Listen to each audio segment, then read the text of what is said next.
திங்கட்கிழமை அன்று திருப்பதிக்கு சென்று தங்கினால் அதிகப்படியான பலனை நம்மால் அடைய முடியும். திருப்பதிக்கு சென்றால் அந்த மலையின் மேல் 10 மணி நேரத்திற்கு மேல் இருந்து பெருமாளை தரிசனம் செய்வது பக்தர்களுக்கு நல்ல பலனை பெற்றுத்தரும். இதனால தான் பக்தர்களை ஒரு இடத்தில் பல மணி நேரங்கள் அடைத்து வைத்து அதற்கு பிறகு பெருமாளை தரிசனம் செய்வதற்காக அனுப்பி வைக்கிறார்கள்.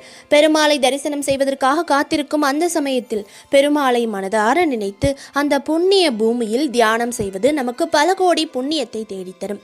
இது நம்மில் பல பேருக்கு புரிவதே கிடையாது. திருப்பதிக்கு சென்றால் அந்த குடோனில் போட்டு அடைத்து வைத்து விடுகிறார்கள் என்று திட்டிக் கொண்டே இருப்பவர்கள் தான் ஏராளம். இனியாவது திருப்பதிக்கு சென்றால் அந்த புண்ணிய இடத்தில் மனதை அமைதியாக வைத்து தியானம் செய்ய பழகிக் கொள்ளுங்கள்.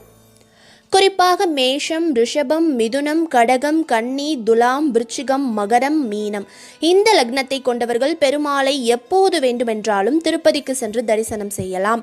எப்போதெல்லாம் திருப்பதிக்கு சென்று வருகிறீர்களோ அப்போது